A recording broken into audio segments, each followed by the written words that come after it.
Hello everyone, I hope you're doing well. My name is Neil and the topic that we'll be discussing today of English grammar is subject-verb agreement.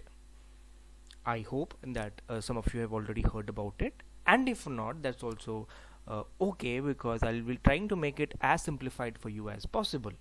So to begin the topic, first of all, just if I have to ask you from a very layman's point of view, that when you look at these terms, subject verb agreement, what comes to your mind first?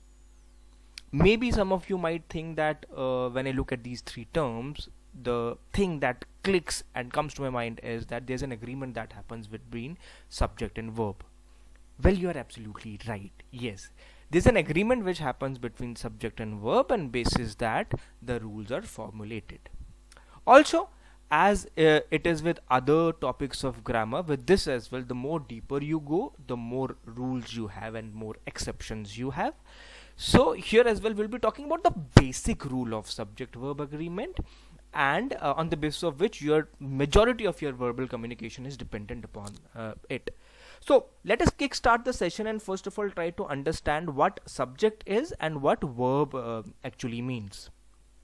So when we talk about verb, if I ask you what a verb is, again, verb is an action word. Now what does an action word mean? It is the action that is happening when you're making a statement, the action that is performed by the subject, that is called as verb. The state of action that happens, that is called as verb. So we have to ask, if we have to ask that what could be the primarily examples of verbs, it can be run, it can be write, it can be dance, it can be sleep, so on and so forth. These can be the examples of verb. So it is the state of action that you do.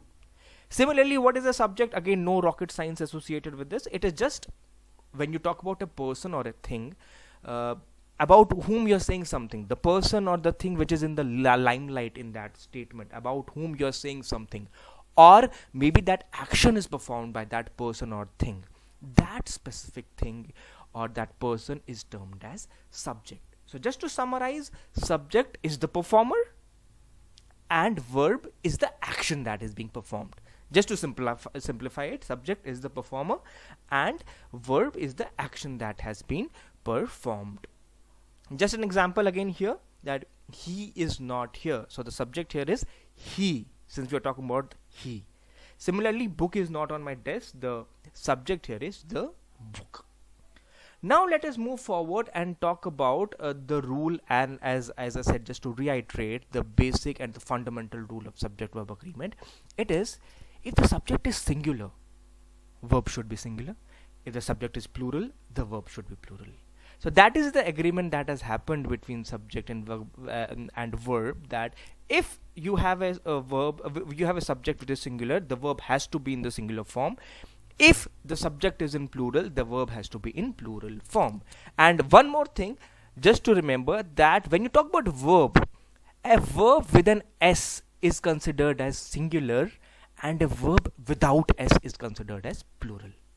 Now what do I mean by that? Just to formulate that by in terms of examples, when I say mom cooks breakfast, now if we have to identify the subject here, what is the subject here? The subject here is mom. What is the action that is being performed? That is, she's cooking something, so cooks is the verb here.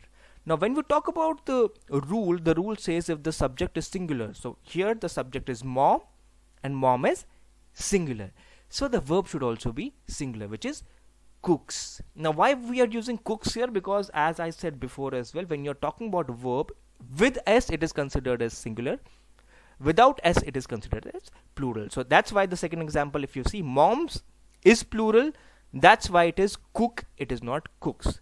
Now a very small exception is this is here in this case, where I and you are considered as plural verbs, so are considered as plural subjects. So whenever you are using I and you will always use plural verb. So you cannot say I eats breakfast, you have to say I eat breakfast. The same thing happens with you as well. You can't say you eats breakfast, you have to say you eat breakfast. So this is the fundamental rule, as I said, and if you get hold of this rule, majority of your grammar will be on track. As I said, if the subject is singular, verb should be singular, Subject is plural, verb should be plural. That is the agreement. I hope you are able to understand that. Thank you so much for your time.